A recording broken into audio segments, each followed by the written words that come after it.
They thought we were past our prime, quiet, settled, done surprising anyone. So we gave them something they'd never forget, and they didn't look away. If you're one of the regulars, hit like and subscribe. It's the best way to support the channel, and it helps more than you know. And if you're new here, welcome. I hope you enjoy this one. Let's get into it. It's honestly exhausting, Mrs. Blake said, flopping back into the arm of the couch like she was performing for the room. She let out a theatrical sigh. Every night, like we're trying to win a medal or something. Mr. Blake smirked without looking up from his drink. What can I say? Some of us are still in our prime. Their laughter was just a little too loud, just a little too pointed. It wasn't a joke between them. It was a performance for us. Tom sat beside me on the other couch. One ankle rested casually over his knee, a quiet presence. But I could feel it. How still he went when she kept talking. Mrs. Blake raised her glass slightly and grinned at us and the hearts. But hey, at least you guys don't have to worry about that stuff anymore, right? I tilted my head. She kept going. You've put in your time. Now you get to just relax. Enjoy the quieter parts of life. No need to keep up with all the... She made a vague little hand motion, smirking. Nightly expectations. There was a soft laugh from Mr. Blake, and he muttered, "They've earned it," like it was a compliment. Across from us, Mr. Hart glanced at his wife, then down at the floor. She gave a tight smile and shifted in her seat, her hand barely brushing his knee. Neither of them argued. If anything, they looked like they agreed, like they'd accepted it. But we hadn't. I slid my hand slowly across Tom's thigh, settling against him as I set my glass aside. "Actually," I said, my voice soft but deliberate, "we still do it. Almost every night." Mrs. Blake blinked. Mr. Blake stared, the smile draining slightly from his face. I turned to Tom and ran my hand up his chest. "This one's a beast in bed." I heard someone inhale, sharp and shallow. Tom chuckled low in his throat, finally meeting Mr. Blake's gaze. "We've been together 21 years, he said calmly, "and I'd say the last 5 have been the best." Mrs. Blake laughed, but it sounded thinner now. "Wait, seriously, every night?" She looked me up and down, then glanced at Tom. You still look amazing, but there's no way he's keeping up with that." She smiled like she was doing us a favor by pretending to believe it. I let the silence stretch. Then I smiled. "You'd be surprised what he's capable of." Tom leaned forward slightly, his voice calm. "She makes it easy to keep up." Mr. Blake gave a half laugh, almost nervous. "Yeah, well, I don't think I could believe it without seeing it." I tilted my head. "No? You really think I'm bluffing?" He didn't answer, but he didn't look away either. I let the silence stretch, let the tension thicken just enough. Then I smiled. I wasn't planning on putting on a show tonight." I stepped in front of Tom, smoothing my hand over his shoulder. "But since you asked so nicely..." I looked toward Mr. Blake. "Don't say I didn't give you a chance to back out." Tom leaned back, arms stretched along the couch, completely relaxed, like he knew exactly where this was going, like he'd been waiting for it all night. I turned toward him and ran my fingers slowly down his chest. The room went still, then I dropped to my knees. Mrs. Hart let out a soft gasp. "What are you doing?" I didn't look away from Tom. "Putting on a show." And I reached for his zipper. I didn't say a word, just reached in and wrapped my hand around him. He was already firm beneath my hand, steady, ready, waiting. I let my fingers settle there, slow and steady, giving them time to realize what they were seeing.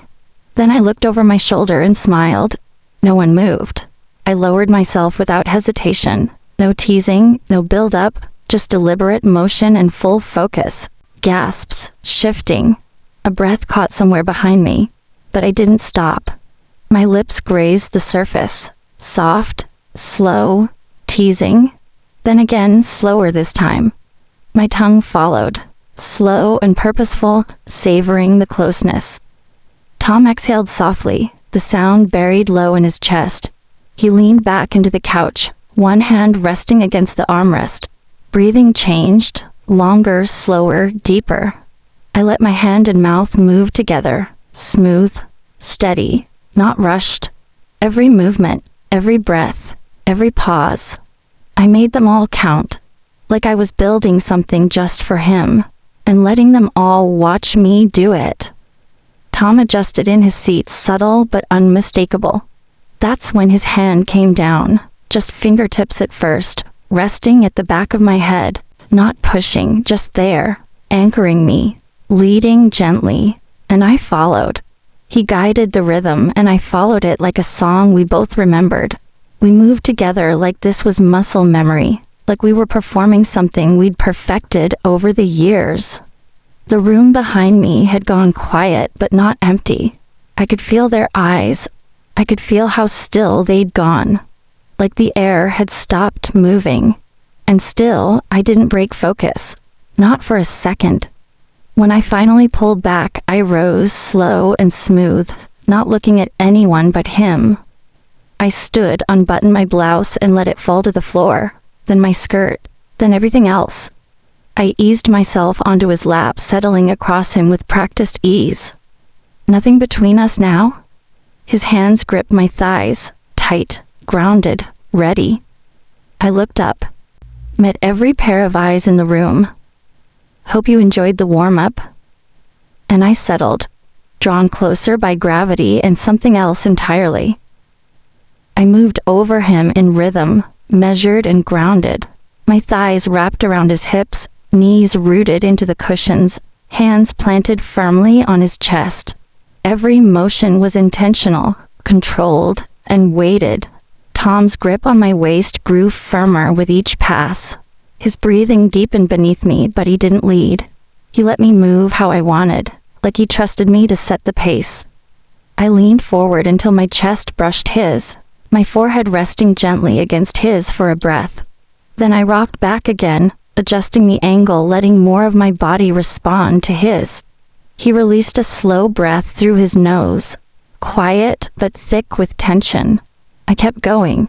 The room had fallen still, not empty, not silent, but suspended. Somewhere behind me, the couch creaked.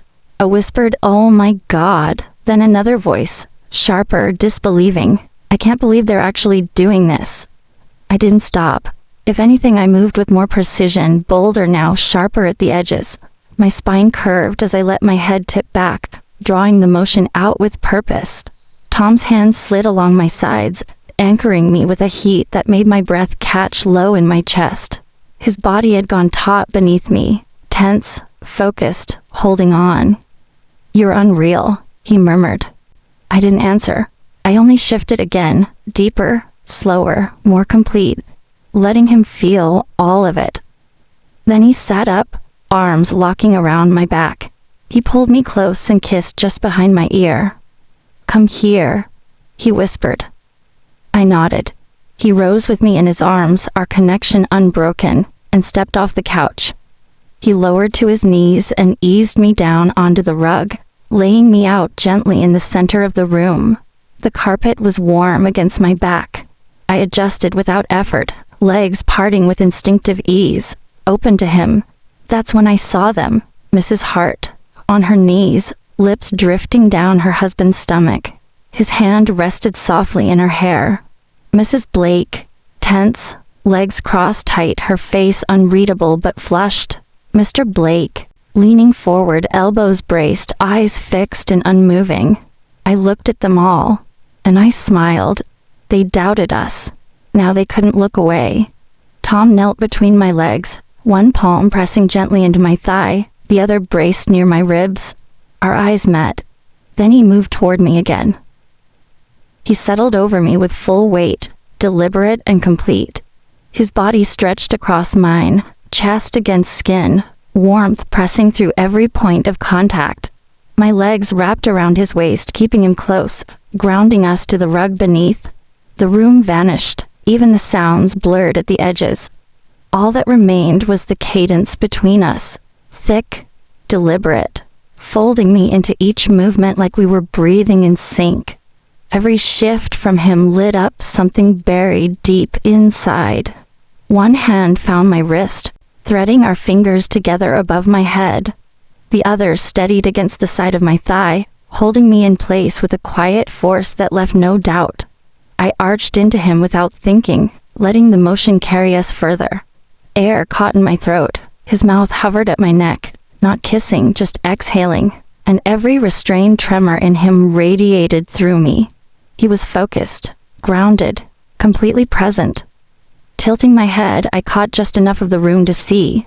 Mrs. Hart had taken her place above her husband, moving with a kind of wild flow, her body lifting and lowering in time with his hands at her waist. They weren't just caught in it, they were consumed.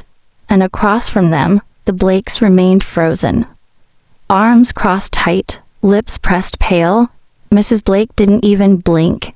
Her husband stared forward, knuckles locked between his knees. They looked like they'd forgotten how to breathe. The youngest couple in the room, completely undone. I turned back to Tom.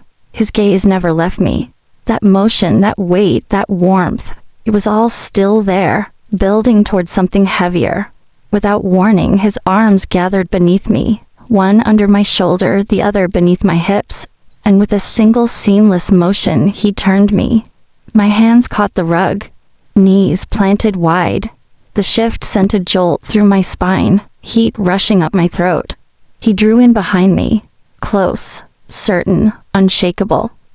"Don't hold back," I breathed. He didn't. Fingers closed around my hips, and the pace changed entirely. No more patience, no restraint. Each motion came with purpose, steady, grounded, and unrelenting. The sound of our bodies meeting filled the room like low thunder rolling across fabric. My arms strained to hold me up, elbows bent, palms flattened to stay grounded. Every part of me tensed, braced, opened again. A glance over my shoulder, and there she was, Mrs. Blake. Her eyes locked to mine, mouth parted, frozen, not judging, just witnessing. I didn't blink, didn't look away. I wanted her to see. Then I turned forward again, letting everything else fall away. The tempo climbed higher, sharp and consuming. His hold firm. My lungs seized. My body tightened, stretched, and hovered right at the edge. Something inside let go. A sound escaped, half breath, half cry.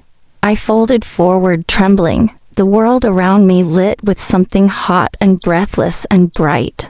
For a moment, just long enough to catch one shallow breath, he paused, then moved again with even more force, more driven, more alive. And he didn't stop. Be honest. If you were in his place, with the whole room watching, what would you have done? Would you have held back? Or gone even further? Tell me in the comments. I'll be reading. And before you head out, don't forget to like, subscribe, and turn on notifications so you never miss the next one. Thanks for watching.